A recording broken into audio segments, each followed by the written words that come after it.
have an unidentified flying object. Researcher on a mission with Dr. J. Andy Elias. We have an unidentified flying object.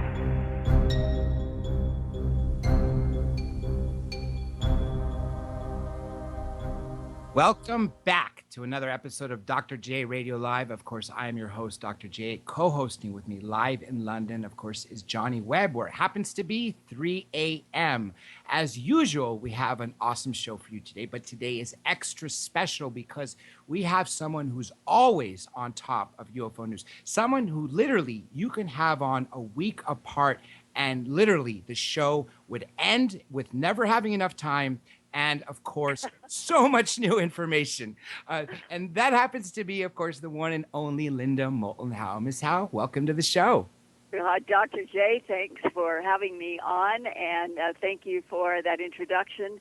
Well, there is so much happening, both in Earth mysteries and the environment and the solar system around our planet now, that I think it could take 20 of us working 24 hours around the clock to keep up with what's happening now. You're absolutely right. And let me spit out these three pieces of UFO news, and then we got to go into something really important. And if you want to comment on these, by all means, because these all relate to important stuff, things that you've been working on. This does not surprise me, first of all. This first one. NASA, where is it? Here we go.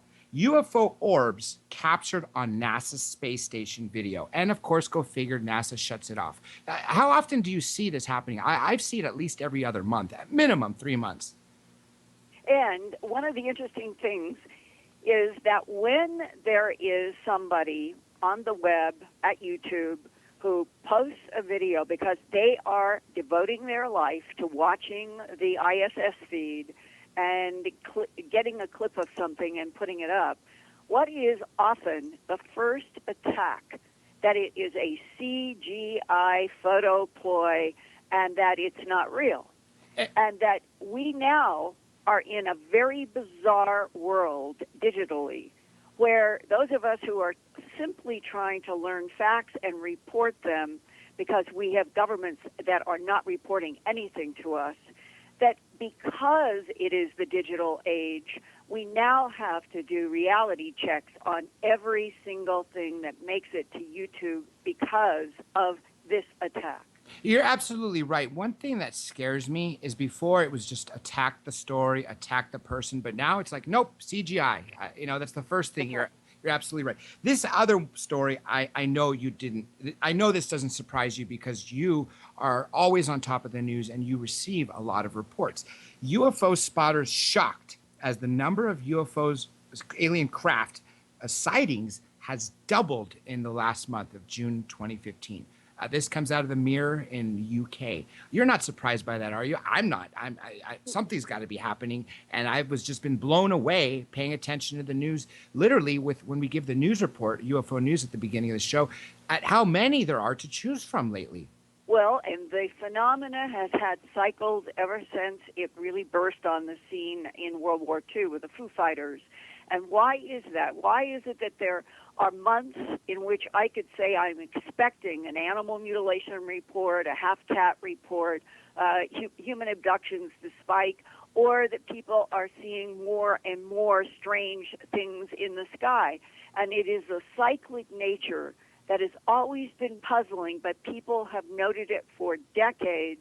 And in England, I think England was reporting about a big flare-up of UFOs just about 2 years ago. And so they keep more, perhaps they're keeping more track on the records of sightings because it is an island nation, and we are about 3,000 miles long, and from Canada to Mexico, there aren't many news operations that are reporting about UFO news. More so, I think, in the UK. Exactly, and is this a repeat of the golden era following World War II after we set off the nuclear weapons and the flurry of UFOs started coming in? I mean, that's what I'm at least gathering from this. Well, I personally think going all the way back to 79 when I started investigating the animal mutilation mystery around the world, up to right now we're speaking on July 7th, 2015, and in those 36 years, I would say that there have been these cyclic periods where everyone was saying it's going to break. We're going to, the non-humans themselves, they're going to fill the skies and they're going to crack this open, whether the governments do anything or not. And those sorts of sensations have come, I think now, with a perspective of 36 years, that there is something that is more intense now than I have felt in a long time. But I don't put it in the category right now, of the sky filling or this year the UFO landing on the White House lawn syndrome. I don't think it's going to happen right now, but maybe in another year that we are finally going to get that 3-inch headline that we are not alone in this universe. There will be a confirmation of other life. I don't care if it's microbes on Mars or something swimming in Europa. We're going to have that break. And once that happens, Dr. J, that's all we need is that 3-inch headline around the world and in every iPhone and computer.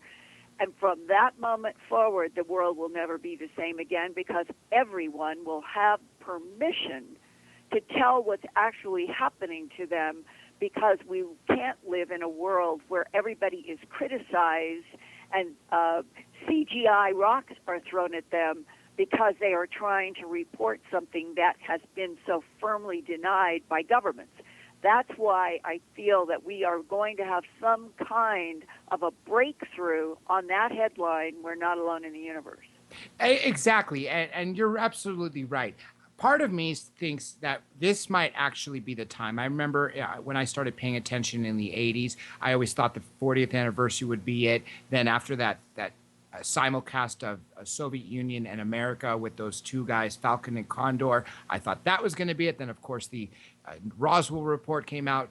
And there's just been all these times when I thought this was it. But really, I'm more hopeful about now than ever. And part of this goes back to what we talked about a couple months ago, which leads into the next topic.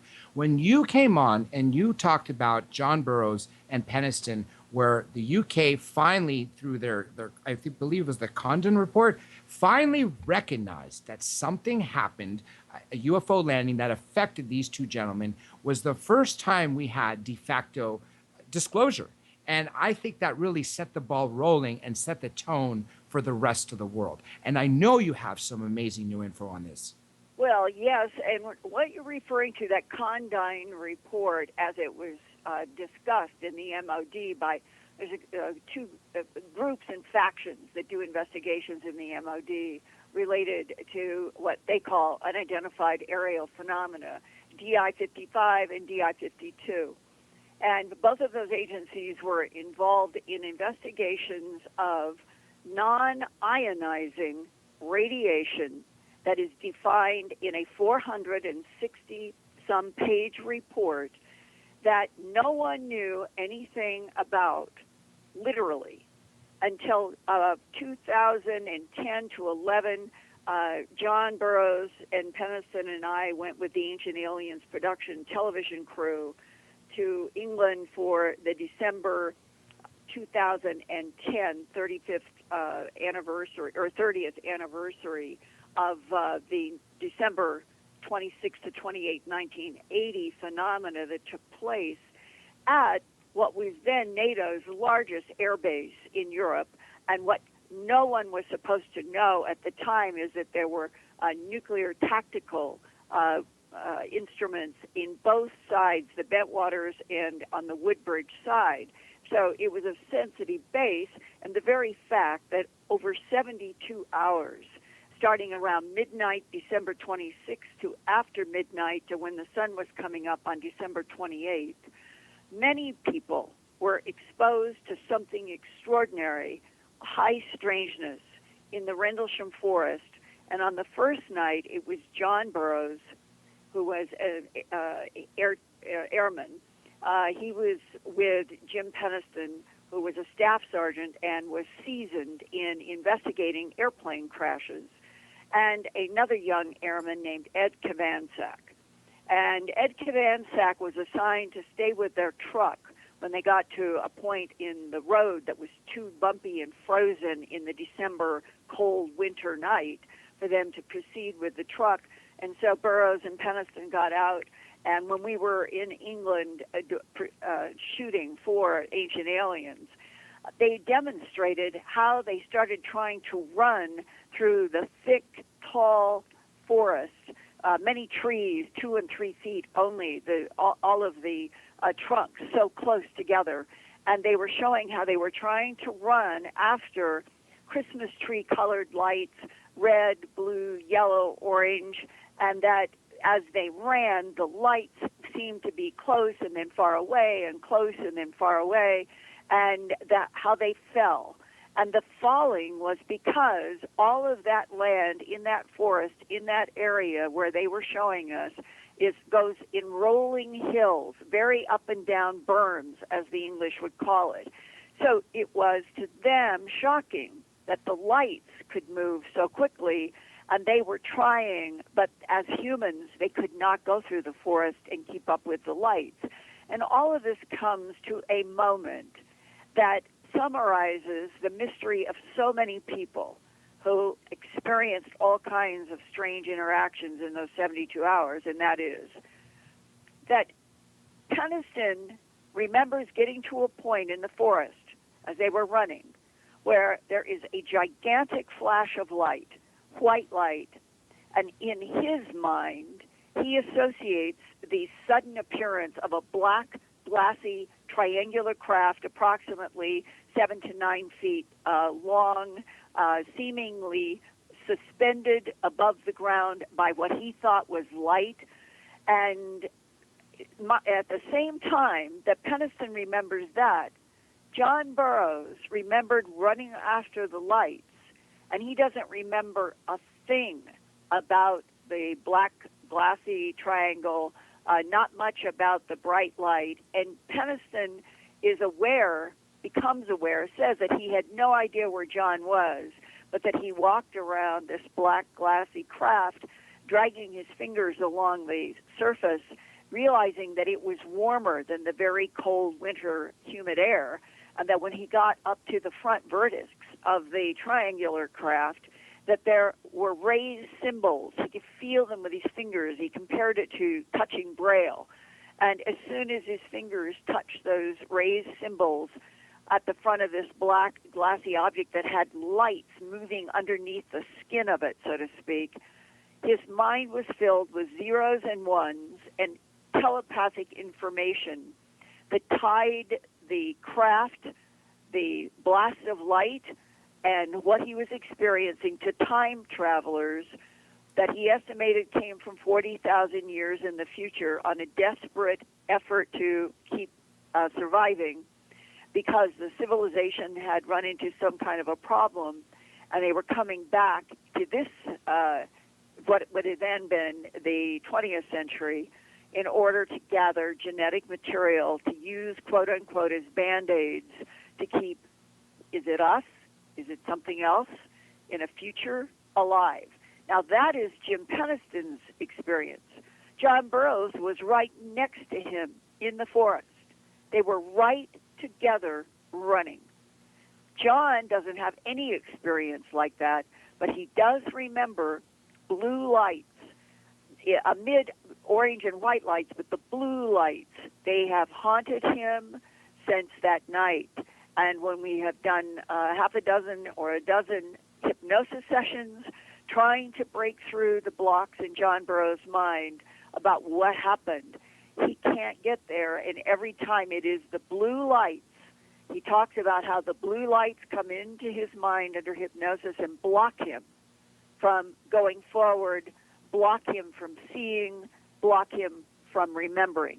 And now I've laid the stage very specifically for now explaining to the audience what Project Condign in all of its 460-some pages is about. It even references in an Appendix F, as in Frank, on page F4, after spending all kinds of graphs and scientific reports about unidentified aerial phenomena radiation that the MODs DI 55 and 52 had been studying. It's a very scientific paper. It was not designed for the public. It's very difficult to read. It does have many graphics and many summaries about the impact that non-ionizing, now non-ionizing gets you up to ultraviolet X-rays and gamma rays. Those are ionizing. They tear apart cell structures.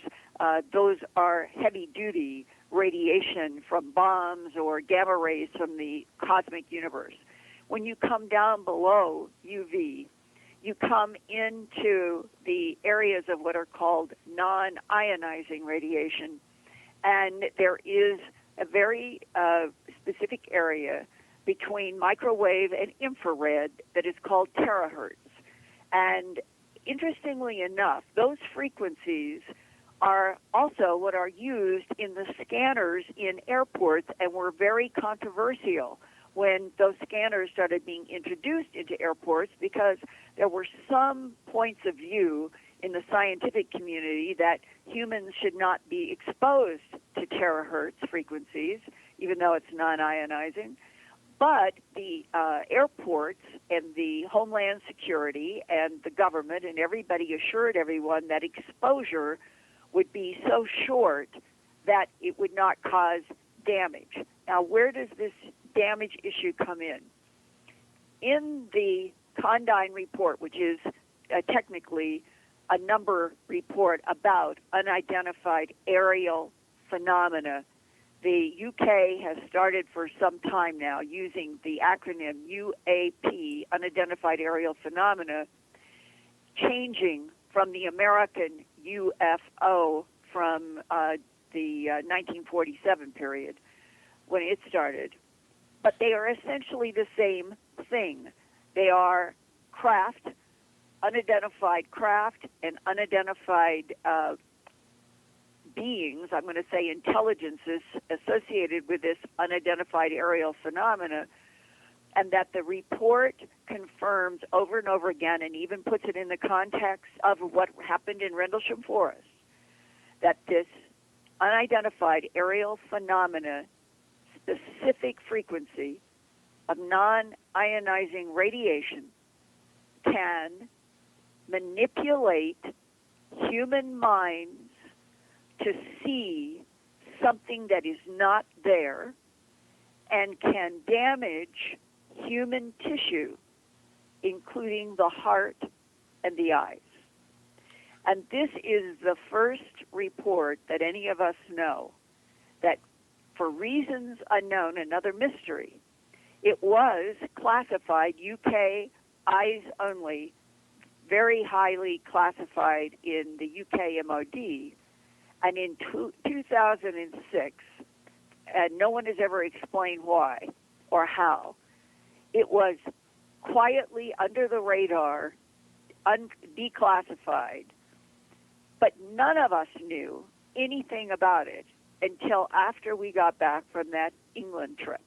So that was, I think the earliest we heard anything about this was 2011, 2012. And it really became relevant to John Burroughs because we got back on New Year's Day of 2012 from the Ancient Alien shoot. And within 3 to 4 weeks after return, John Burroughs became very ill. And that was his first round with doctors in Phoenix, where he lived at the time, and they were completely baffled about why it were his lungs taking in liquid, and he was having heart fibrillations, and he was really, really in serious trouble. And doctors got him sort of, I'm going to say, restored from the first cycle of attack, but it didn't end.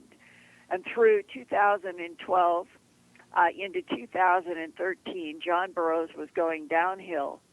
And the interesting part about this, keeping the Project Condign unidentified aerial phenomena, non-ionizing radiation in your mind that can damage human hearts and eyes and manipulate human minds. That the civilian doctors could not understand how a guy, he's 55 this month, so this is going back about when he was a little after 50, 51, 52.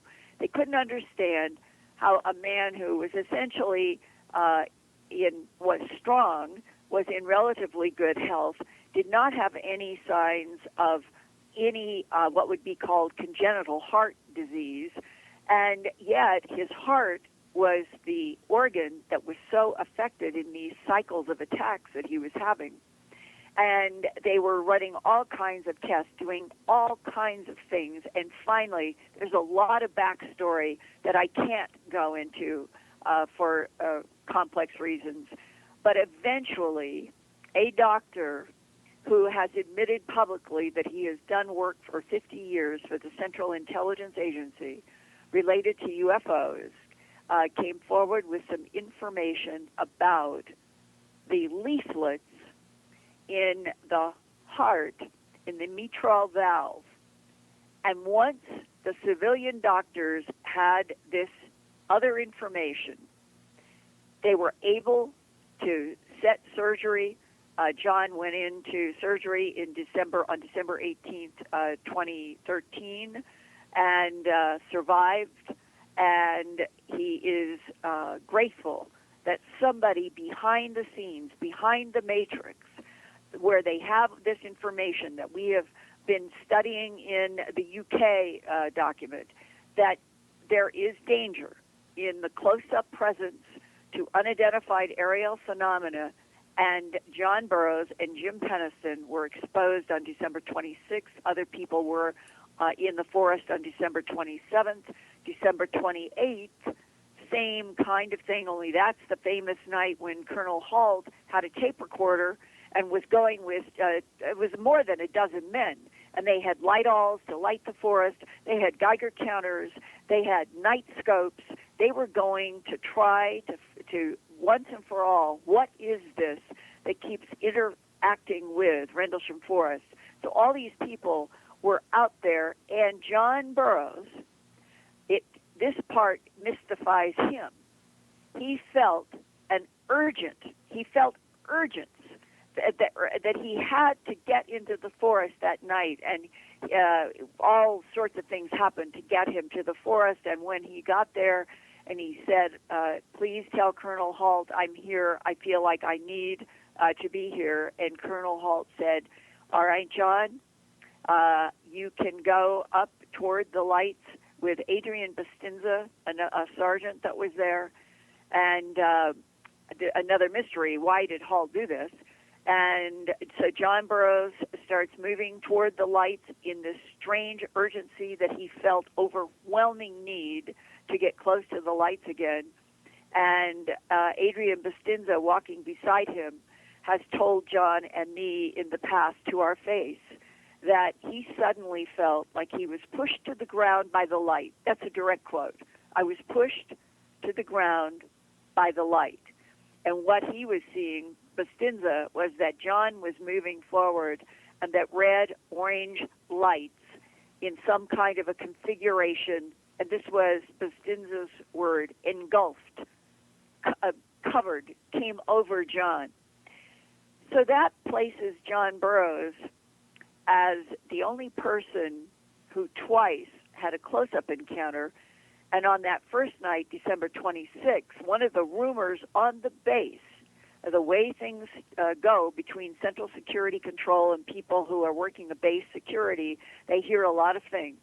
And one of the rumors was that a man in the forest that later was identified as John Burroughs jumped up on a flying saucer in the forest. And that has been out there since the World News released the first Rendlesham Bantwaters mystery story back in 1983. So that means that for 3 years, authorities had their way. Nobody knew anything about what had happened in the forest. And today, John has been through the heart surgery, that appears to be directly linked to the exposure to the unidentified aerial phenomena radiation, and that is the phrase used over and over again in this MOD report, and that he knows he can't break through something in his mind because every time he tries, these blue lights impact him in his mind's eye, so to speak. And it raises the question again, what is it that government authorities who have been riding this difficult horse of unidentified flying objects and non-humans alive and dead since at least World War II, what do they know specifically about the blue lights, about the, we'll call it the UAP, non-ionizing radiation, and they know enough to be able to help somebody like John Burroughs when he was close to heart failure and getting him through surgery because they knew what part of the heart would most likely have been damaged, the leaflets. And when you read this report, I struggle with it. Everybody does. It's very difficult. But you come out the other side and you realize, as John Burroughs' attorney, Pat Frasconia, said in the press release in February, this is a de facto confirmation in a once upon a time Eyes Only UK report that in its title is about unidentified aerial phenomena and the kind of radiations they release and what those radiations can do at different distances from craft, and the part that is so relevant to John, that the non-ionizing UAP radiation can manipulate human brains / minds, and part of the manipulation can be to provoke images in the human mind that are not there in matter reality. I think that's actually one of the two most important things. And then Johnny's got a question. I'm going to make a quick comment on that. First of all, the fact that the UK used UAP to get away from the stigma of UFO just shows that they took it seriously. The non-ionizing radiation affecting the mind and causing people to see things that aren't there, I think is phenomenal to actually have that on record from a government official, because this can finally explain the screen memories. I'm going to give it to Johnny in the UK. Johnny, you with us? That's a very good point, and just one close footnote. The MOD, on purpose, may have changed to UAP because what have they been doing over the last 10 years? Trying to convince the world public that they were taking all of their UFO desk files and transferring them to the National Archive, right? And they've done this with a lot of public show.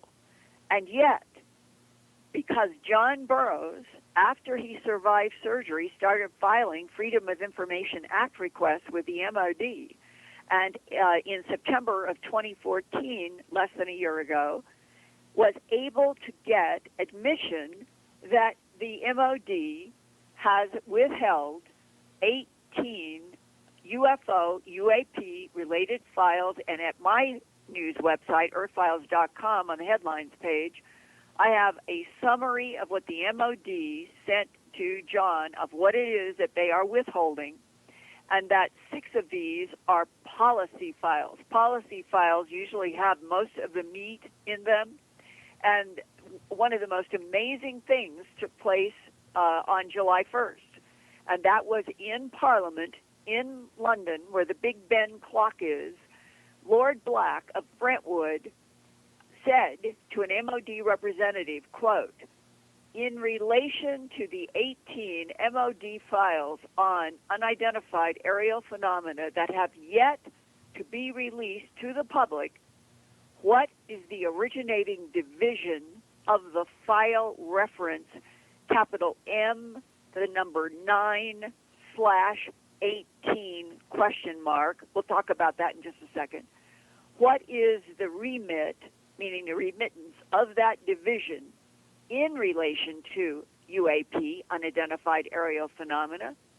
And what is the Ministry of Defense's latest estimate of when the 18 files will be passed to the National Archives and then released to the public. This is Lord Black in Parliament, July 1, a week ago.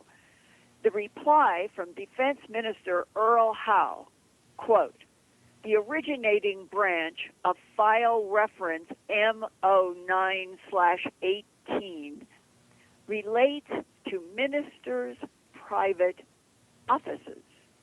It's a little bit like them admitting, like Hillary Clinton having her server as Secretary of State in her house and no one was ever to have anything from it.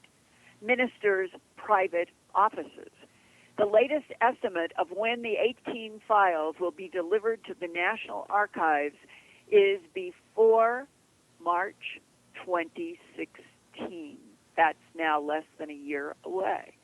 The National Archives will make the necessary judgment about when it will release these files to the public, close quote.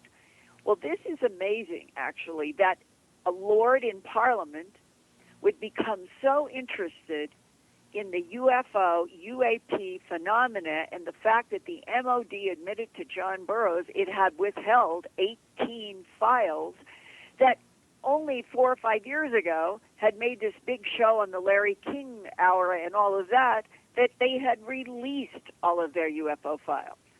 So they hadn't, and they haven't, and what will they release by March of 2016 is now yet another mystery in all of the R.A.F. Bentwaters saga. We have no guarantee, none, that what they will release will have information in it about John Burroughs, Jim Penniston, what happened to Charles Halt, and all of the people at Rendlesham. They can still keep, we'll say, blacked out.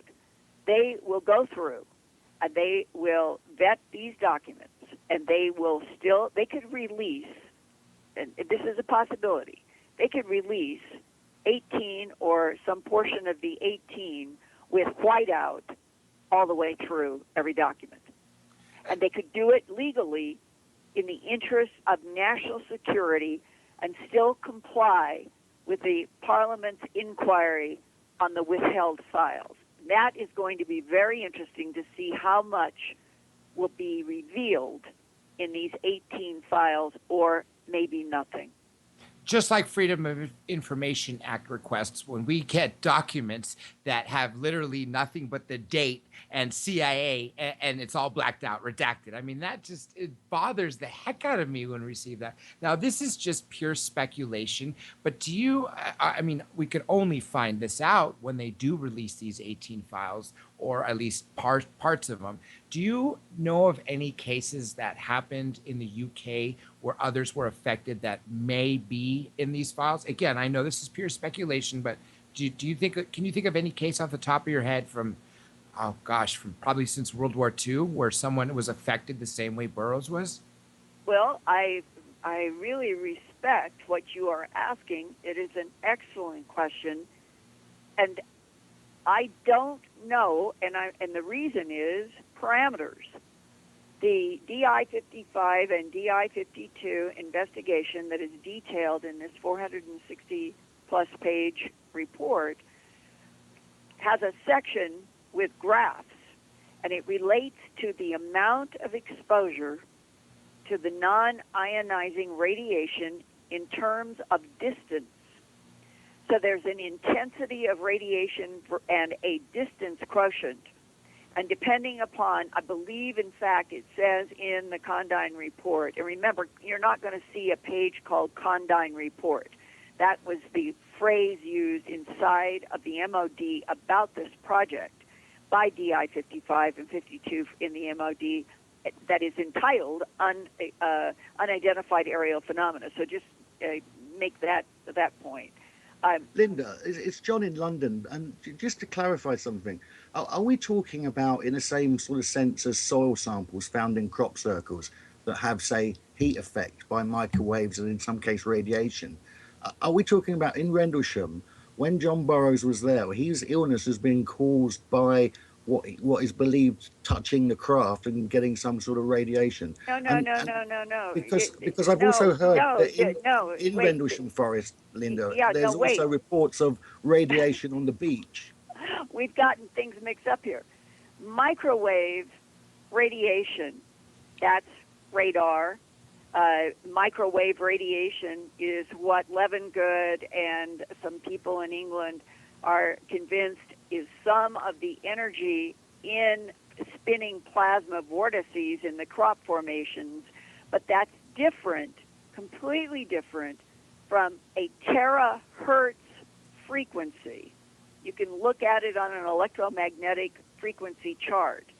And when you get into the terahertz frequency range, and that is not, we're not even sure what the frequency is, but that is the area where whatever is emitted from the craft can do this damage and manipulate minds. And what I was going to point out is that one of the graphs has a distance in meters from where you would be free of harm from this UAP radiation. And if I'm recalling the graph correctly, it is about 300 feet.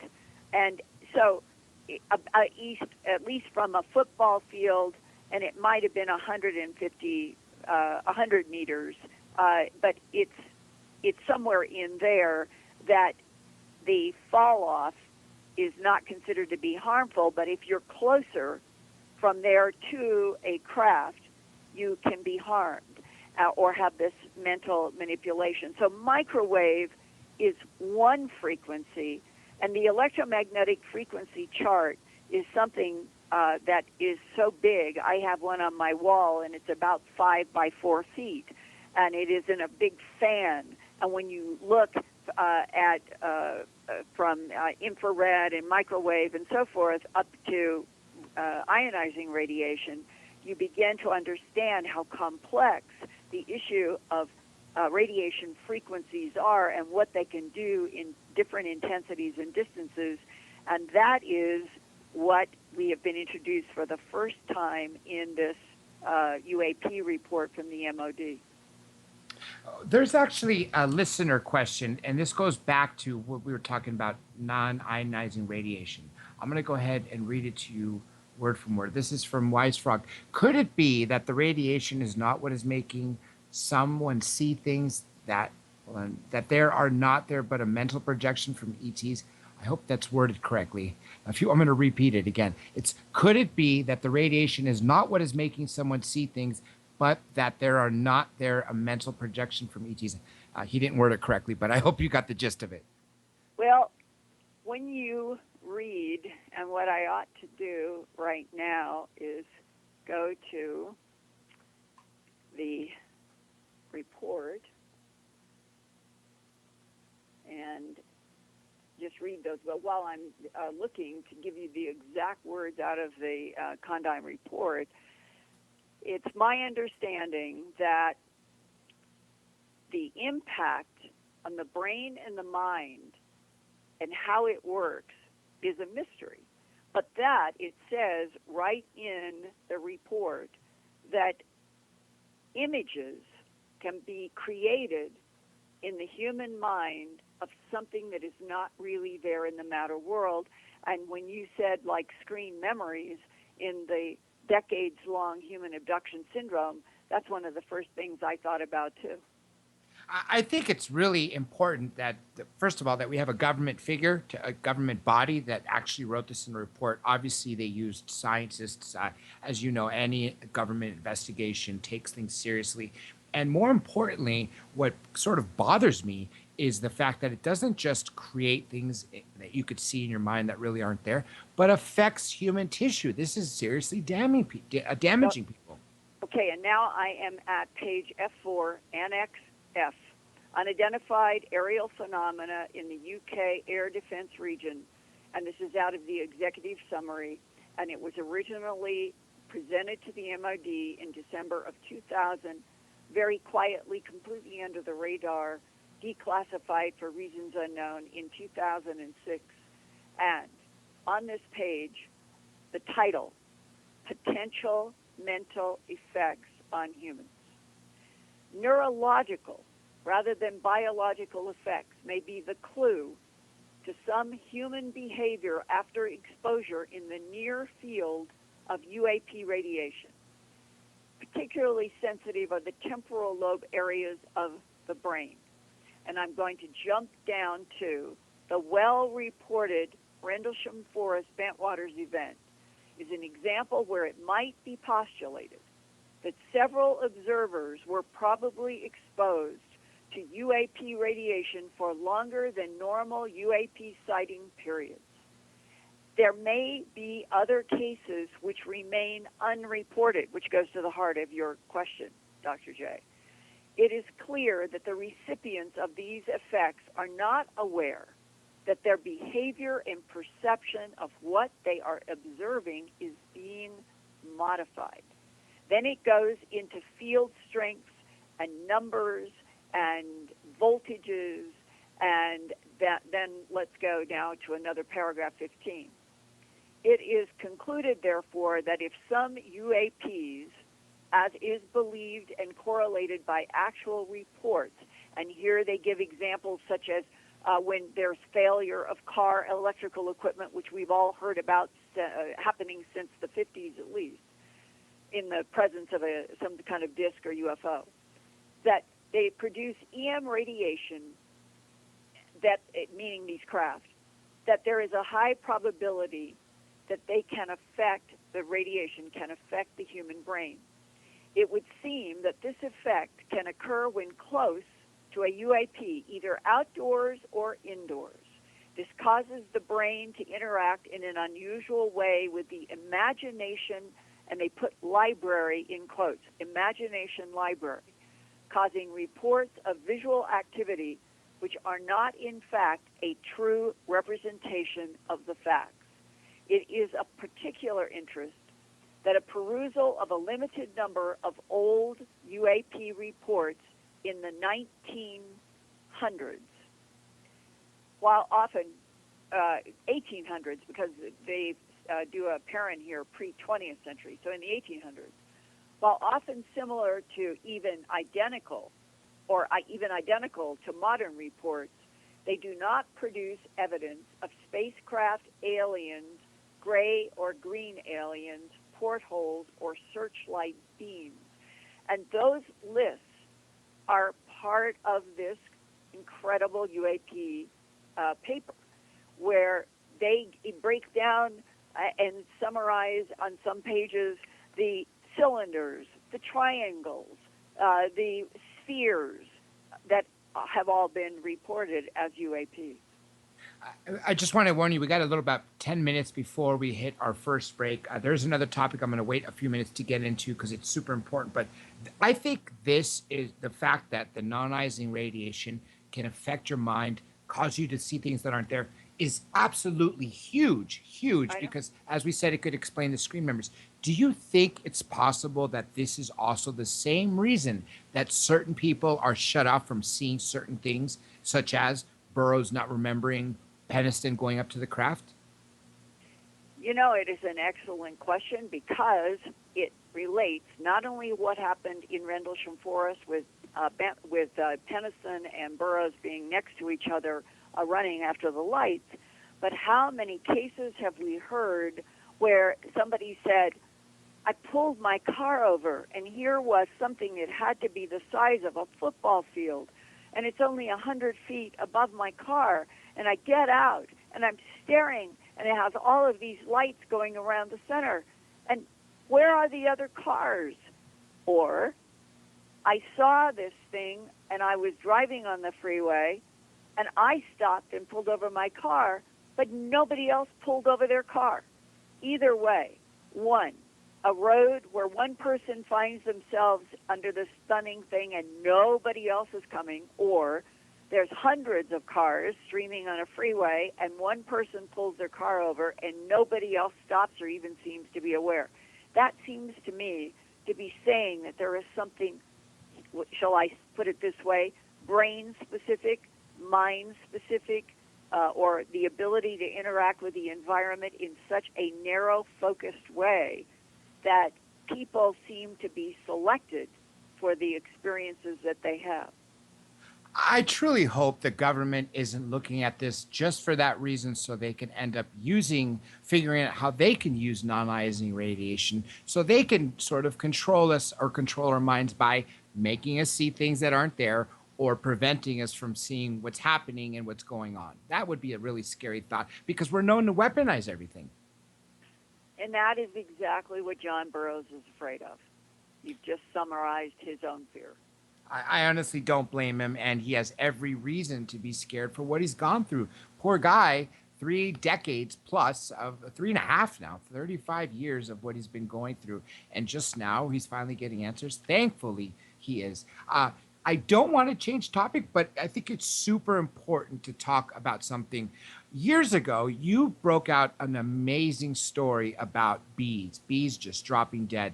If bees literally disappeared, we would lose our food supply up to 67%, if not more, because, of course, we need them to pollinate everything. Well, recently, I know you were just talking about new environmental changes with other life dying. I know this is probably going to carry over to the break and after, but I figure we might as well pick it up because it's a huge, huge topic. Well, it's extremely important, and it is really breaking news on Tuesday, July 7th.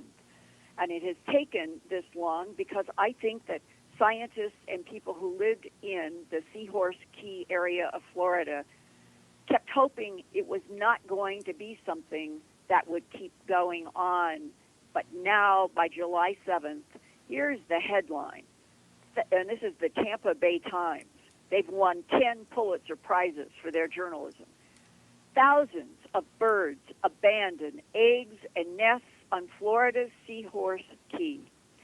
Vic Doug, who works for the United States Fish and Wildlife Service, he's a biologist, said, quote, the Seahorse Key that once was the largest bird colony on the Gulf Coast of Florida is now a dead zone. No birds anywhere. And they have no answers. They have, biologists have gone to test the nests that have been left behind, the eggs that have fallen and broken, and their tests have been negative for viruses, bacteria, for the various things they've been working. They searched for new predators. Could something new have come in that scared all of this gigantic bird colony away? They can't find anything. Finally, the U.S. Fish and Wildlife biologist Vic Doig said that recent years they have wondered if there was a reason, a possibility, an impact on that beautiful and very, very luxurious Seahorse Key that birds have used for so long. Would the increase in things like drones and military operations affect them? But they have even ruled that out now. And one of the statements was from here it is from the Florida Fish and Wildlife Conservation Commission. Any rookery that has persisted for decades as one of the largest colonies is incredibly important, and there has to have been some intense event that would drive all these birds away. And they have photographs, dozens of photographs, showing a completely empty trees, nothing in the trees, nothing in the beach. Literally, hundreds of thousands of birds have disappeared.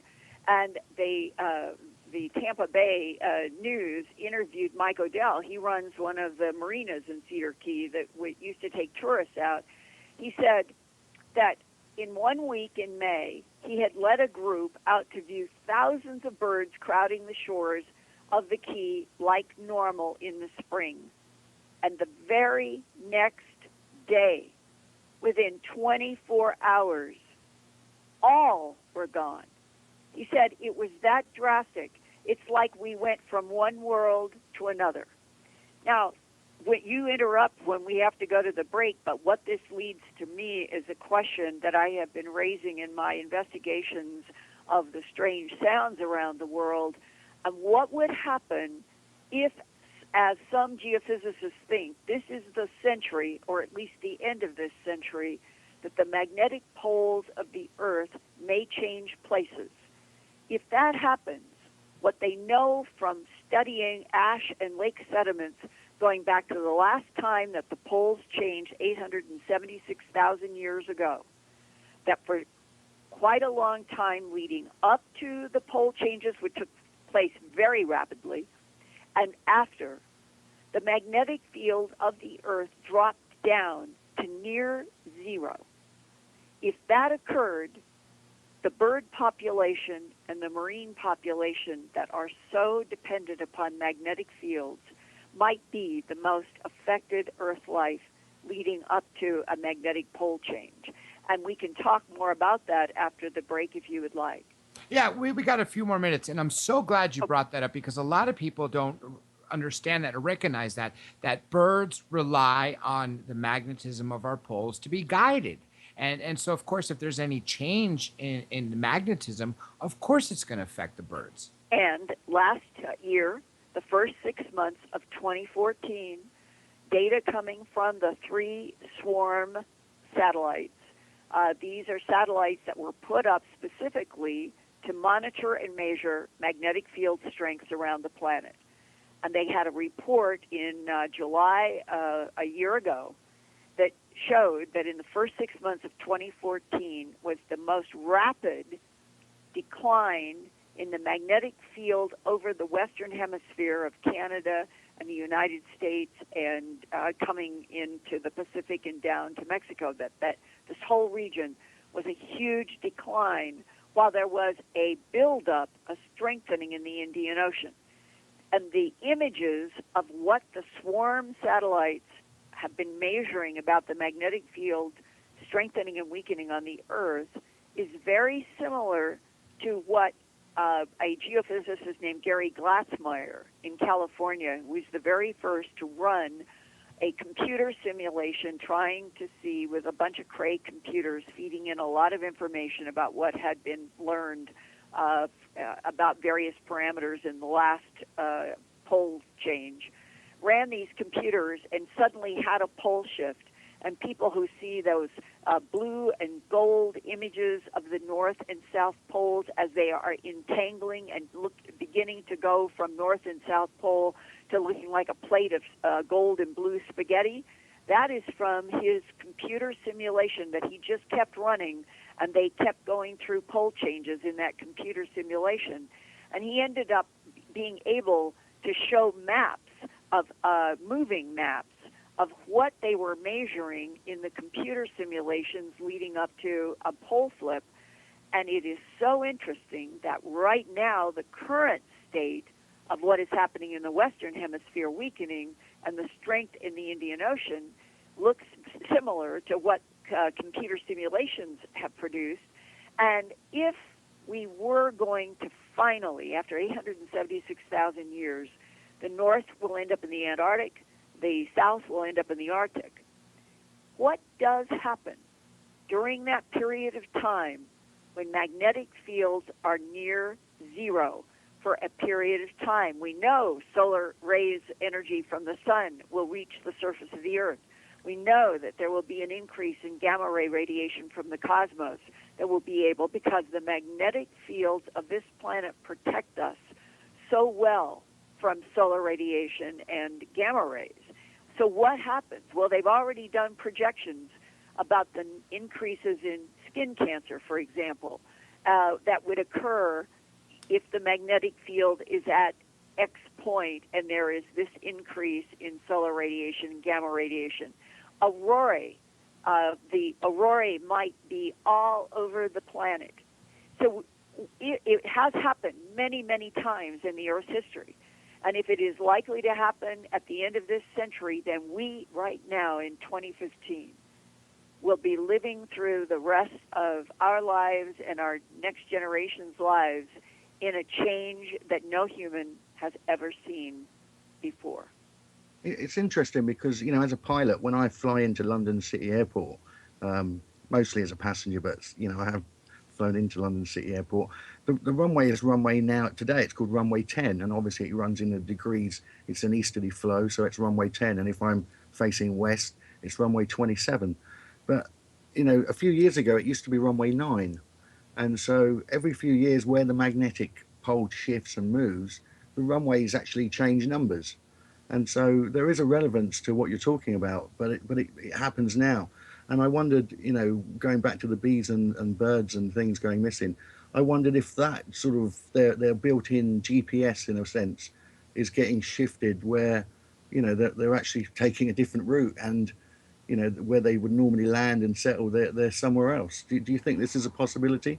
Well, I brought up this huge piece of evidence of the birds disappearing from this large key in Florida, as this is a gigantic mystery and nobody knows what has happened. But in the context of all this work I have been doing on could this be the century, that the poles flip, and realizing that humans do not have any baseline about what happens when the magnetic fields keep going down and down and down, because we haven't experienced it in humanity in the last 30,000 years, and that the most likely Earth life to be the most affected immediately would be birds and marine animals. And there have been all kinds of unusual behavior by dolphins and whales in the last year or two.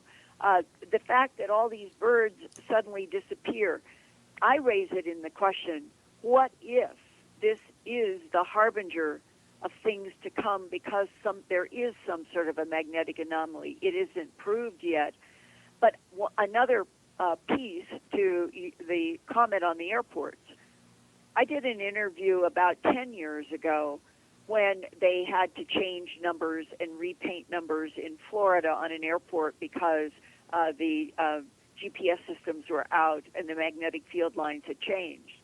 And in the process of talking with a seismologist and a geophysicist who was specializing in what happens with magnetic fields if, in fact, the poles are getting ready to shift, he said that the reason that the North Pole has been wandering so far towards Siberia for the last 50 years and increasing is because they have been able to determine that there is an upsurge of molten iron.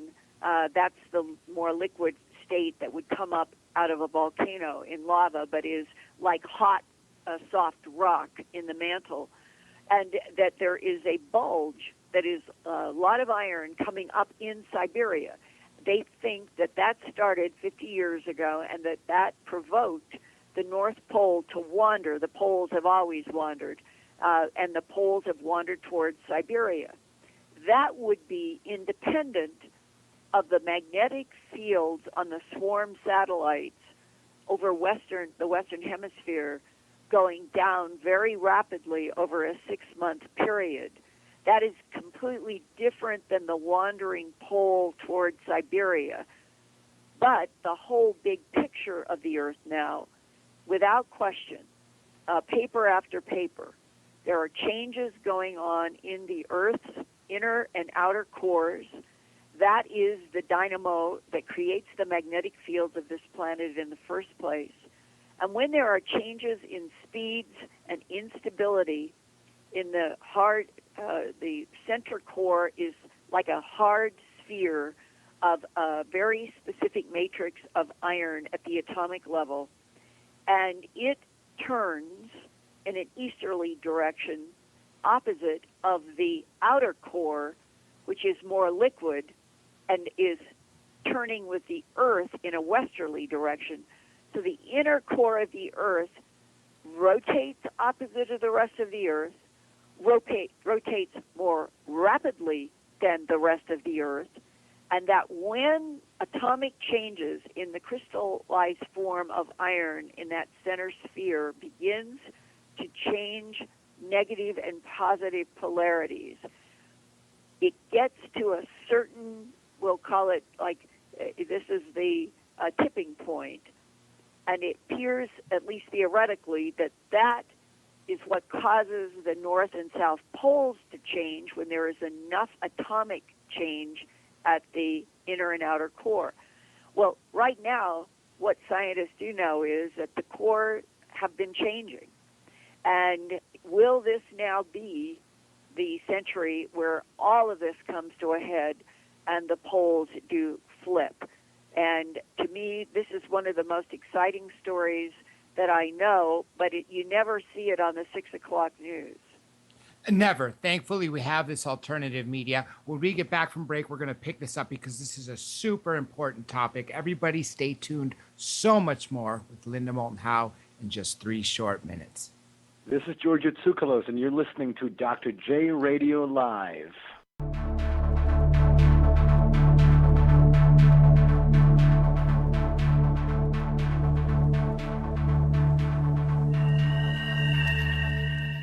Welcome back to Hour 2 of Dr. J Radio Live. Of course, I'm your host, Dr. J, and we have been speaking to Linda Moulton Howe, who is always on top of ufology, literally, and anything exciting that, like she said, you do not hear on the 6 o'clock news. This is why we have alternative media.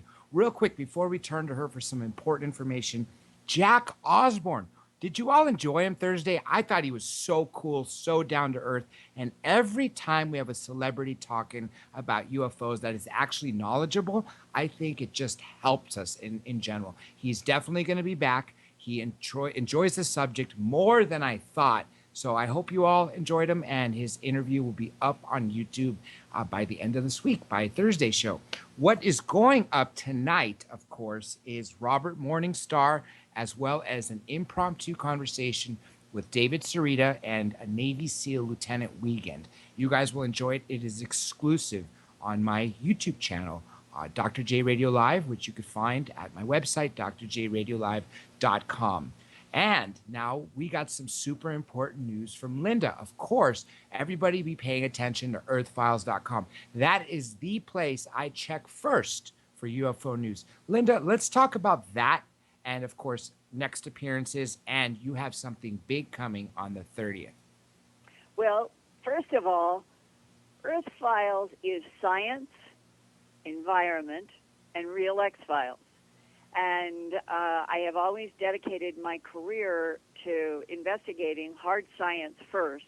And the UFO phenomena in the context of hard science and hard environmental news, I think it has the credibility that it should be given.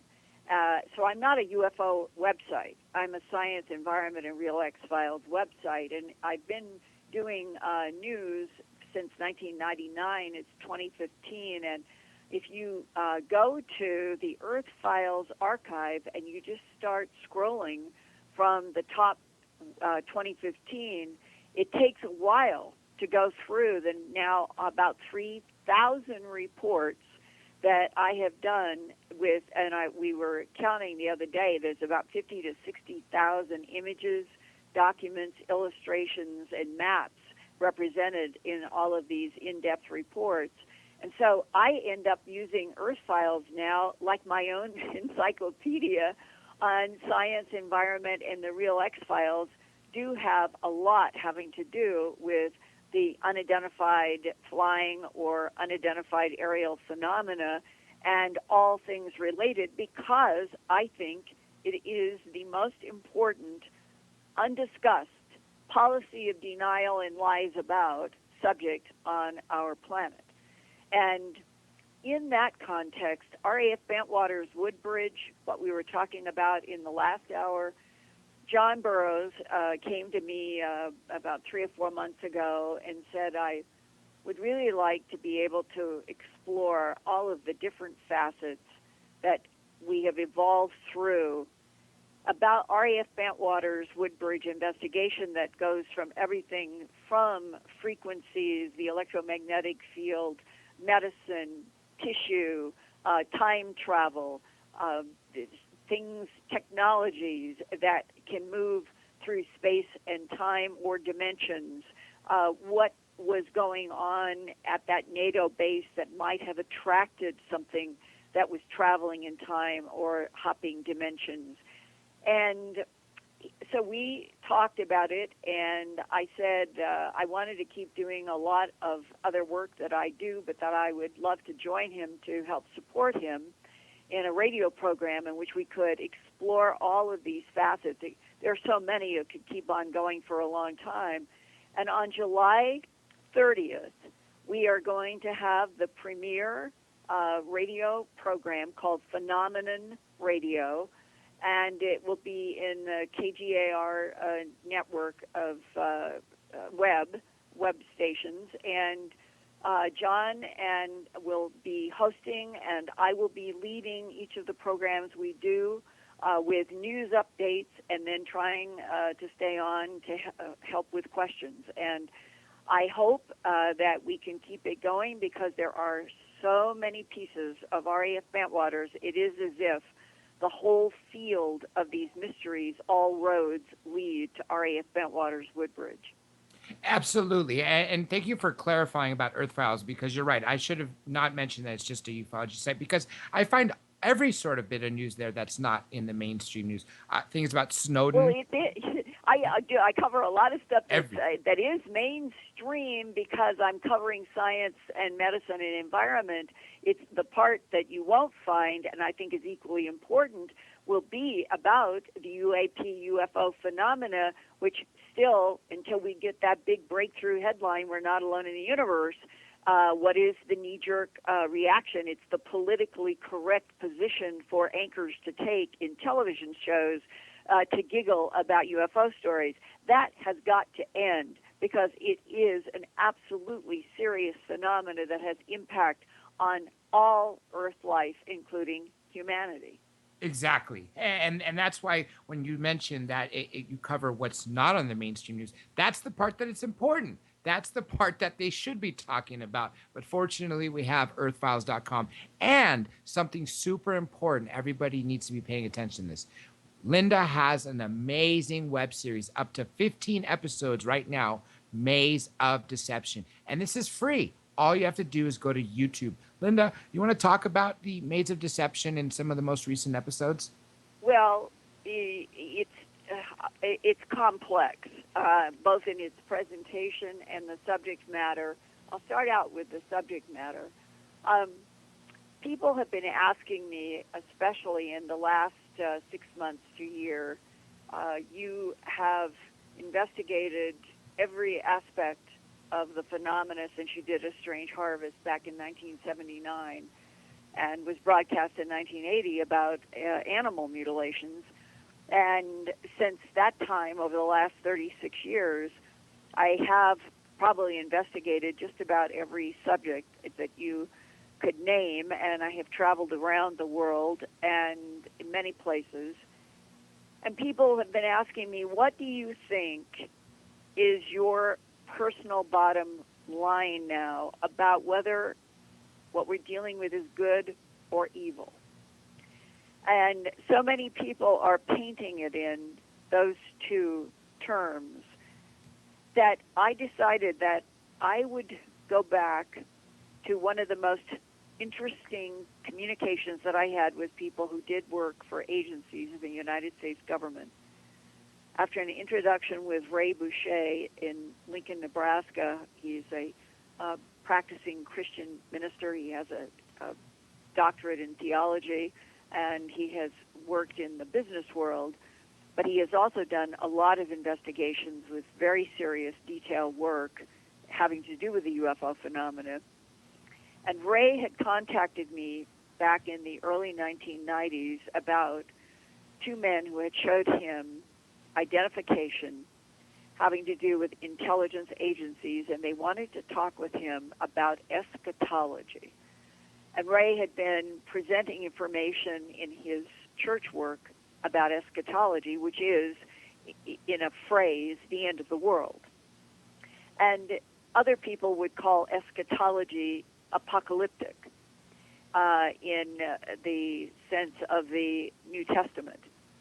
And he got into a discussion with these government agents who told him that the other intelligences interacting with this planet were neither benign nor neutral, and that they had seen a book by Linda Moulton Howe called Glimpses of Other Realities, Volume 1, Facts and Eyewitnesses, and they wanted to talk with me because of some of the material that I had in the book. And this led to a series of, back then, in the 92, 93, 94 time period, we only had little floppy disks. You remember any of that? They were only about 3 inches in diameter, and I can't even remember now. They sure couldn't hold very much. Nothing. 256 megabytes or something. Yeah. Yeah, but they were a way to get some information through the mail that could only go through a computer, and that's what they did. And they sent me a series of a couple of fascinating discussions on these floppy disks. And in my Maze of Deception series that I began about 3 months ago, and I'm now up to part 15 was posted recently, and I'm working on what will be 16, 17, and probably 18. And in the unfolding, what I've tried to do is to take some of the most important pieces that have been sort of revelations to me over the last 36 years, raising the same question that people are asking me today. Are we dealing with something evil, or are we dealing with something good? And I have been unfolding it, of which only the first Earth Files is available to the general public by clicking on that report. After that, it goes into the subscriber section for a very fundamental reason, for the same reason that I put all the animal mutilations and the half-cats and some things into subscription. Because the material is sobering, it's very difficult. It has been difficult for me, but there is something that I feel in the earnest questions that I am now getting at conferences and through emails, that people are now in their own thinking bypassing government policies of denial. And they themselves have had a lot of experiences, and they have the question, what is the intent of what we are dealing with on this planet? Not, is it there? Not, are we alone? No, those are elementary questions now to so many people. The next phase is already there. It's as the attorney Frasconia said in that press release about John getting his medical benefits, that the Condign report is de facto confirmation. The word disclosure is beginning to not have the meaning it once had, because we're already there. Now are people wanting the details to be filled in. Well, in this series, Maze of Deception, I am dealing with some very, very, very difficult material. And in the two that I just posted, I go into an area that was introduced to me in the 1988, and that this material probably set a tone for me, both post doing so much field investigation in animals and moving forward more into crop formations, human abductions. Why has the government had a policy of denial so strictly since World War II? A whole lot of work that I did in the 90s. This 15 and 16 parts are the material that began to set a whole new ground for me in my thinking and my relationship to the whole concept of what are we dealing with really, and are they coming from another solar system, another galaxy, another universe, or even another dimension? And for those listening who may have themselves have a library about the unidentified aerial and flying phenomena over the years, you probably have on a library shelf a book that was written by Jacques Vallée called Dimensions. That was another one of those pegs that resonated with the material that I came into in 1988. in which I have become increasingly convinced that at least some of the intelligence that we are dealing with can pop in and pop out of frequencies. We're back to frequencies again. We were talking about the electromagnetic frequency chart. We were talking about terahertz frequencies and microwave frequencies and infrared, and there's a fan of frequencies. The rate of the frequency is key, and that some of the technology that has been coming and going and interacting with this earth, I am convinced, can pop in and out of dimensional frequencies the way we get dressed, go down into a car, and drive to work.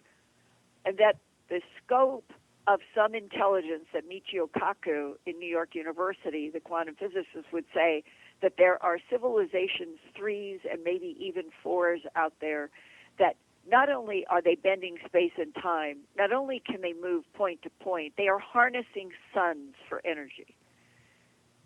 If we are at that level, and they can pop in and out of dimensions, then their terraforming, their interaction, their harvesting of genetic material is going to be for projects incomprehensible to the human mind. But it would mean that as you get into 15 and 16 parts in my Maze of Deception series, that there are elements of our government who have been exposed and know that there are these kinds of technologies and intelligences. And I would like to turn at that point around to you guys and say, is there any reason that you can think of about why really the human family in all of its complex 7.2 billion should not know everything that each of the government entities knows and is keeping from us?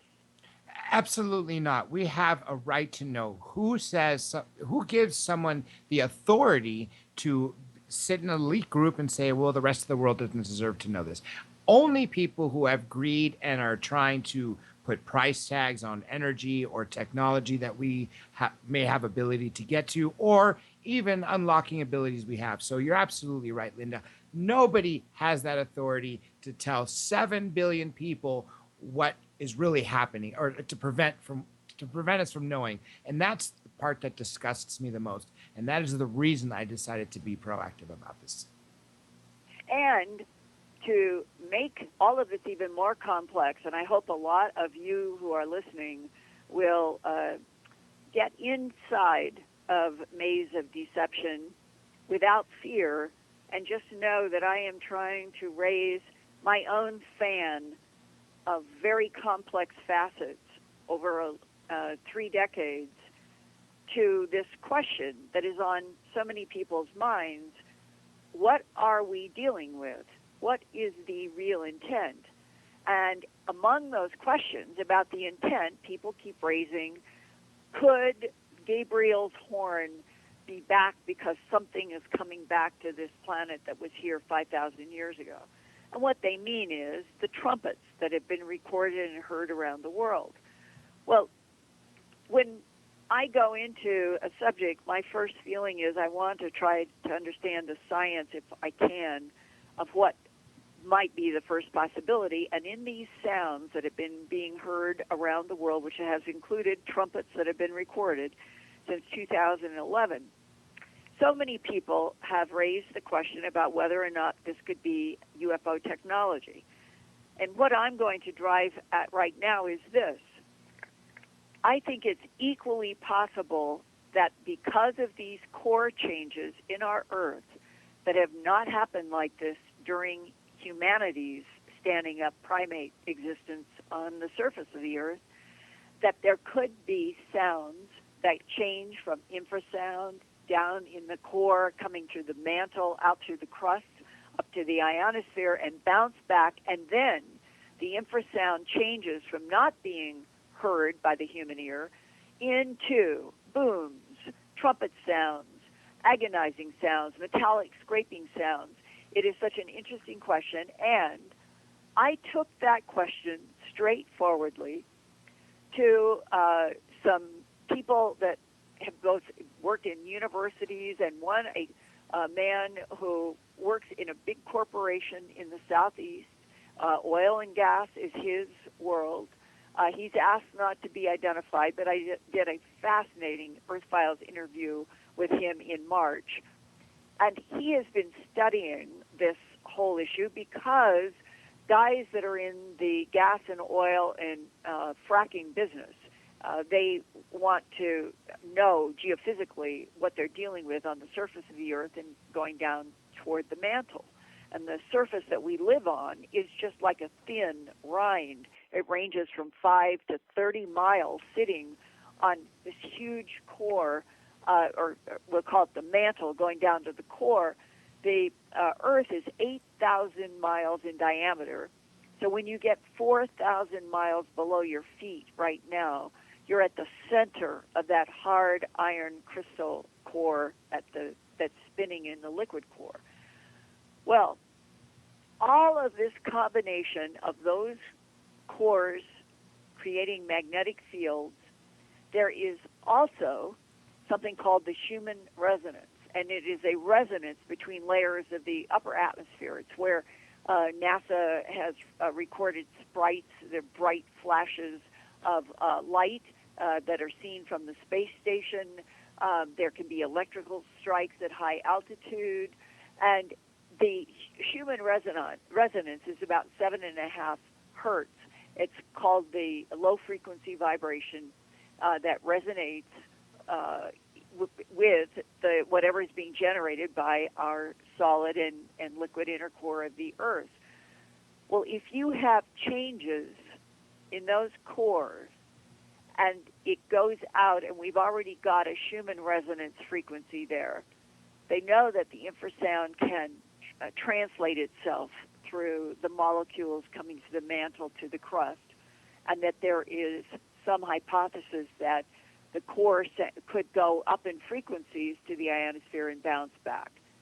So it is possible that these strange, eerie sounds are strictly related to cycles in this Earth at times when the poles are getting ready to change. That's just a hypothesis. It's And interesting you say that, Linda, because that we've just heard from a report in Indonesia that they've just started to hear this trumpet sounds there, and someone's recorded it. If you type trumpets and Indonesia Sumatra, you'll get that new one. Have you heard that yourself? I have heard the Indonesian one recently, and I have a whole collection. All of my Earth Files reports about the sounds going back to 2011. I have the scrapings, I have the trumpet sounds, I have the booms, some with flashes of light, and I'm glad that you brought it up because the Indonesian issue is new, and people say, but why would there be anything sounding like music if it has to do with the inner core? Well, this to me underscores that not everything is in the category of unidentified aerial phenomena. Our own Earth, below our feet, is as mysterious a place as any of the planets in the dwarf moon series that we are now trying to explore through machines going out into the solar system. We know so very little, but the very fact that we are now in the 21st century, when there seems to be a confluence, like a lot of tributaries running into a river, of internal core changes, all kinds of climate changes, the magnetic field is dropping. And here is a statistic for you. It turns out that clay pottery going back 5,000 years, when clay is fired in an oven, whatever the iron particles in the clay had preserved about the Earth's magnetic field orientation are erased during the firing. And then in the cooling, they will take on whatever the current magnetic field is. And so there are scientists who have studied pottery going back to Mesopotamia and up through to the modern age and in Peru and so forth. And they have found that in the last last 200 years. There's a percentage in 300 years and the last 200 years. The magnetic field of the Earth in the last 200 years has declined 15%, and that most recently, those swarm satellites, it was the most rapid decline that they have seen over the Western Hemisphere. And so that there's been a general picture, because of what they've been able to study in the pottery, of this decline in the magnetic fields. Well, this could be a whole combination of all kinds of factors coming into play in the 21st century, in which there are cycles in this earth that it would go through. Whether there was the consciousness of humanity ever here, the earth would be going through these cycles. That's one layer of phenomena. On top of that, there may be something very specific to the non-human intelligences that have been interacting with this planet, as far as I have been told, for at least 270 million years, long before the dinosaurs. And that whatever their interests are in coming and going and interacting with this planet, other planets, wherever they have terraforming projects, it might be that there are times like this when planets go through cycles of pole changes, and maybe the sun is going through its own strange cycle. Maybe the sun is going to go into something like a Maunder minimum, and it won't have sunspots, and things will cool a little tiny bit from a little 0.5% reduction in the sun's ability to radiate light and heat. That's been hypothesized. All of this happening at the same time in the same century, and that we have birds disappearing, mass die-offs, huge mass strandings of marine animals over and over and over again. It could all be part of the same picture. Am I afraid of any of this? I am not. I don't think anybody should be. I am excited and fascinated to learn about what is happening with our Earth naturally, and I am especially looking forward to that headline, "We're not alone in this universe," and that maybe the rest of the 21st century, while the climate is changing, the poles might flip at the end, I think humanity will be here. They may have to go underground at some point, but we are here. We are consciousness in this universe, and something is interacting with us because we have consciousness. And you put all that together, and that is the essence of what I am trying to lay out in the maze of deceit. And again, everybody out there can see it at earthfiles.com. Literally, you'll see a link, Maze of Deception, Part 1, Part 2, currently at Part 15. Linda, we have about 25 minutes left. I don't want to, you can go on any topic you want. If you want to change the topic to series, the dwarf planet, we absolutely can. Or if you want to continue on the magnetism, I got an amazing question. It's totally Well, I love astronomy. Astronomy was my favorite subject when I was a little kid. My dad said I started asking for a telescope when I was age 4, and he got me a little Dynoscope reflector. And I spent most of my childhood, when the weather was okay, out in the backyard with my telescope. I loved the night sky. I loved studying it. I loved learning about it. And now we are through the digital age, and NASA and ESA and spacecraft that are going out into the solar system to be seeing close up things that were not even, Hubble had not gotten a good picture of Ceres, the dwarf planet between Mars and Jupiter. Hubble itself, casting its eye out toward about 180 million miles from here to that dwarf planet, that long ago, the mystery was, why in that asteroid belt area, why was there a reason? What happened that one object and one object only in that big space between Mars and Jupiter would end up completely spherical and round, which is the astronomical definition of a planet? And It's called a dwarf planet because it's only 598 miles in diameter, about 600 miles. And it started with the Hubble is now in 2004 was trying to get a photograph of this mysterious little round object there, and it was kind of blurry. The pixelation was not very refined. But in the 2004 photographs, which I have in all the reports that I have done about series at Earth Files, and I'm doing Earth Files News video segments now on YouTube, and I've done 2 of them on series, and you can see these 2004 Hubble photographs. There is the same bright spot 10 years ago. So when in the first week of March that we got the first photographs at quite a distance from the series, but it was from the Dawn spacecraft, and here was something bright showing on the dwarf planet, even those very first photos. And then in the first week of June 2015, they took the Dawn spacecraft and they operated some of the hydrazine jets, and they took it down into an orbit that was 2,700 miles above this dwarf planet Ceres.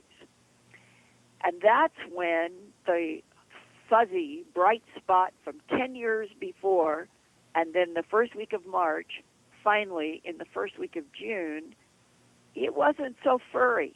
It wasn't so fuzzy.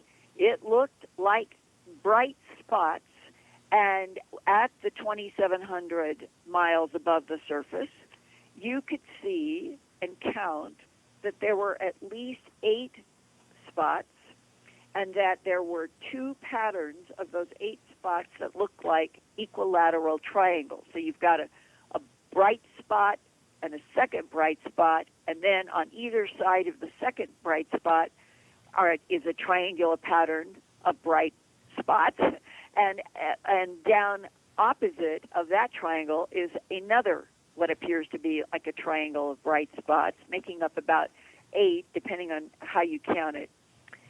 Well, the very fact that 10 years ago Hubble photographed and saw that bright spot, and now we're there getting up close, it raised the question, what in the world could sustain, no matter what the answer is to these bright spots, why would they be 40 times brighter than the background darkness?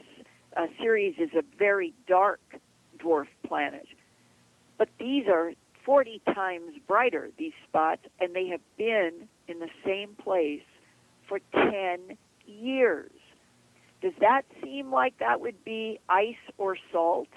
That's what NASA keeps putting out as a possibility. But even in my interview with the principal investigator at UCLA, Christopher Russell, he's the professor of geophysics and space science, and he's the principal investigator, and when I said and asked him, what about the possibility of other intelligence, he does not dismiss it. He has had, of course, they've had thousands of people emailing and texting about their ideas about what these bright spots, and lots of people are saying, well, maybe it's a beacon for ETs and all of that. So they've been hearing those kinds of questions. But he said at this point, he calls this one of the most unique planetary surfaces of like a phenomena. This is truly, and here's a quote, "It's not like anything that I've seen before on a planetary surface," and he has been working in astronomy for over 30 years. So he's putting this in the category of something that is highly extraordinary. And we are now at the beginning of July. The orbit of the Dawn has still been at 2,700 miles, but it is going to start now spiraling down to the next third orbit that will be closer yet. And the end of August, by the 1st of September, we should have images, but by the end of August, it should be settling into another orbit at 932 miles above the surface. And by then, if there's structure, if there's something, hopefully we will be able to see at 932. And if that doesn't show it, by December, it will be the lowest it will ever be, 235 miles above the surface taking images. And 235 miles is lower than it would be below the ISS here on Earth, the International Space Station. Now, I thought and said to him in great enthusiasm in the interview that I did, well, then, sir, that means that we should be able to see in great detail the bright spots in that crater. And the bright spots cover about 6 miles inside of a 55-mile diameter crater. So whatever it is, it's covering quite a lot of space. And he surprised me when he said, no, we won't be able to get a resolution that is smaller than 40 miles by, or 40, it's going to be 40 meters across. One pixel will have a dimension of about 150 feet by 150 feet. And he said so that they won't be able to see tiny details. Well, when I asked why, he said, because we have a very inexpensive camera. And I said, how could that be possible that you would have an inexpensive camera on Dawn going out to this dwarf planet for the first time in human history? And he said, because a large camera would have cost us a lot more money, and we bought the best space camera that we could get that was affordable, and we made a compromise. So we have a balance between the data we can take and the data that we can transmit, and nothing will be, they'll not be able to get down and see anything that is smaller than about 150 feet across. I was surprised by that. And one other thing, if this crater, 55 miles across with 6 miles of these bright, bright, bright spots, 40 times brighter than the rest of Ceres, has been there for at least 10 years since Hubble's first photographs in 2004, you would think, just your intuition, gut would say, well, whatever it is, maybe there's something that is radiating, maybe it is a mineral, maybe it would be warmer than the surface. Well, when they did infrared, the surface temperature of Ceres averages about minus 160 degrees Fahrenheit, and they got photographs of one area in Ceres that was definitely colder than 160 degrees, but when they concentrated specifically on what they call Area 5, which is the crater that has the bright spots in it, it was, in infrared, it was exactly the same color as the surroundings, which means there was no variation in temperature. And that is actually another big mystery. Linda, I know that like NASA recently have been talking about the probe that's just about to sort of pass around Pluto.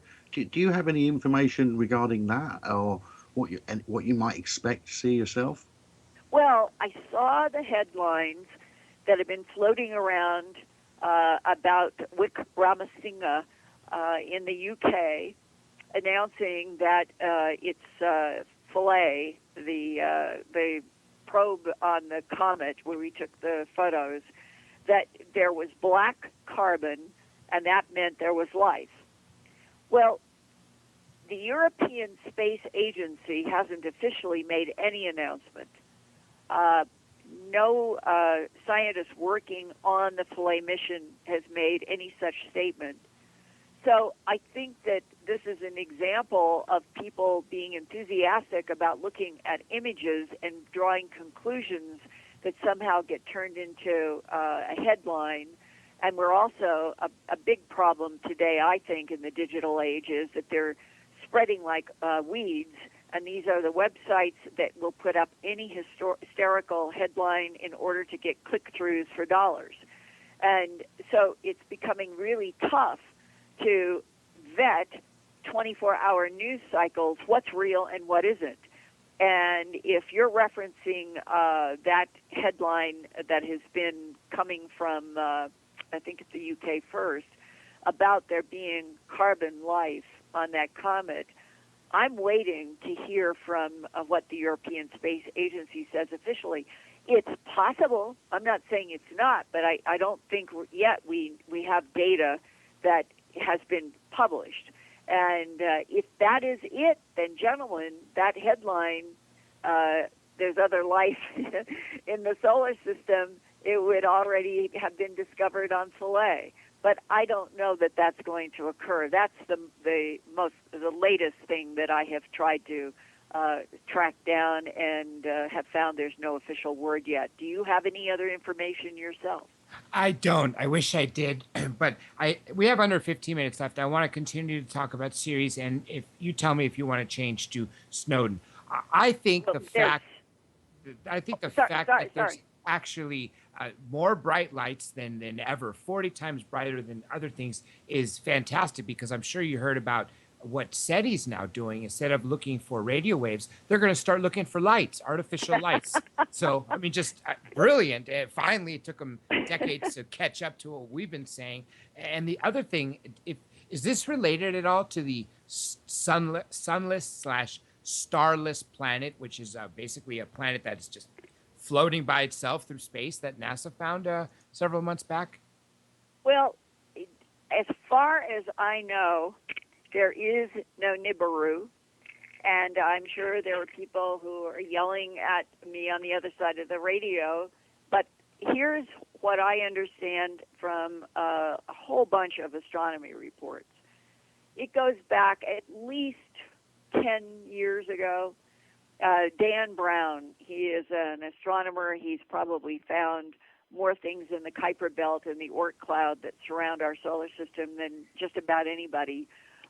He's the one who discovered Sedna, the very strange large body that is red-colored out in the edge between the Kuiper Belt and the Oort cloud. It was Dan Brown and another astronomer down, I believe, in Louisiana. Not that they were working together, but they both came to the same kind of hypothesis about perturbations.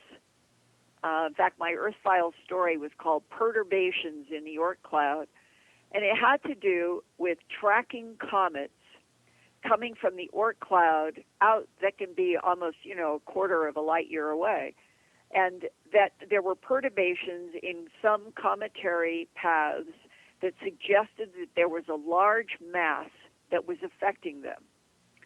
And over the last decade, I don't know if this is called solid evidence fact yet, but the hypothesis was that this solar system may have started out with the birth as a binary sun system. And binary sun systems are quite common in this arm of the Milky Way, Zeta Reticuli 1 and 2. That is a binary star system. There's quite a few of them. And that out a quarter to a half light year, this other object that has mass but has no light could only be picked up in, as I understand it, I think it was in infrared, that there was something there, and that was the hypothesis, that there was a brown dwarf that we have never photographed, but that it would explain perturbations in some of the cometary paths.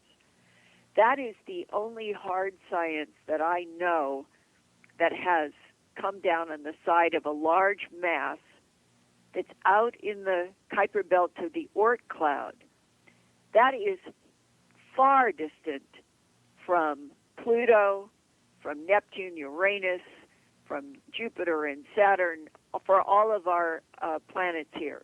It's not something that is passing through our solar system. If a large planetary body the size of our Earth were approaching our solar system, astronomers would pick up around the world that there were planetary perturbations, that there would be perturbations.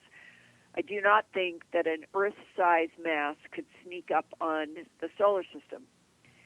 And even if that is a hypothetical question with a hypothetical answer, the idea of on the Nibiru question, as far as I know, there's nothing real there in astronomy. But we may have been a solar system that was supposed to be a binary and that the brown dwarf is out there. And Ceres is, to me, not just the bright spots in the crater, whatever they are. It is the fact that this round mass, it has water vapor, was measured coming off of it last year. That shocked everybody. When I discussed Ceres with scientists from my Earth Files reports, they said there may even be a layer of liquid water under the surface of Ceres.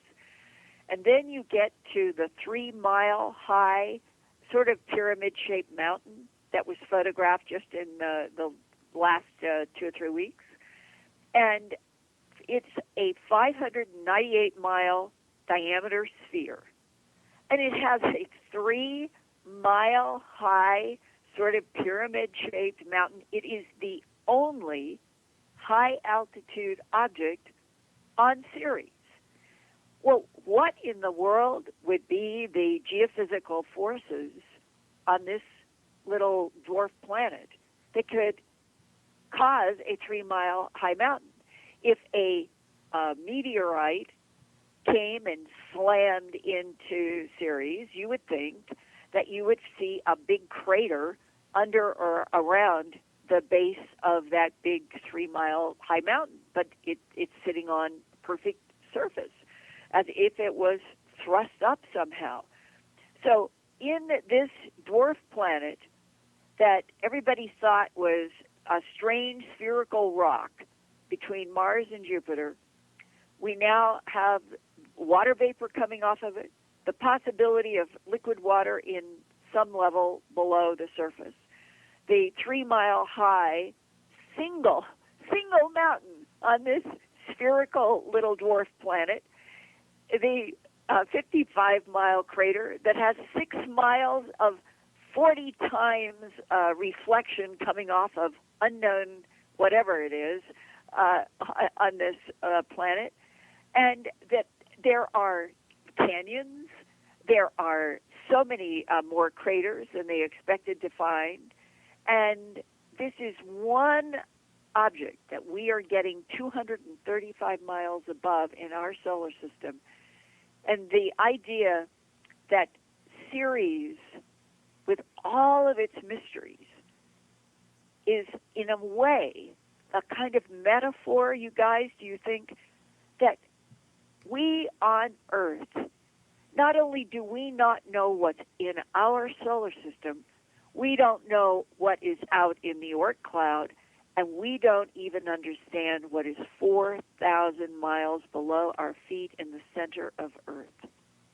I think that's the most astonishing thing. And there's so many anomalies with this dwarf planet. I've actually heard on History Channel, that show Universe, a couple years ago, where they did an episode that we could have been living in a binary solar system. So I think it's just super fantastic. Linda, I just got to warn you, we have a little over 5 minutes left. We can continue to talk about this dwarf planet, or we could talk about the Snowden, or whatever you want, because there's so much importance about this dwarf planet, and all these anomalies that you mentioned, the crater with the lights, the giant mountain, all of these are just something that you're not going to find on any planet or most planets. And I think you have to take into account that some of these could be artificial. Yes, and that non-human intelligence has been interacting with this entire solar system, not just the Earth, and that if we find on Mars and Enceladus and other places evidence that something else has terraformed throughout our solar system, I would never be surprised.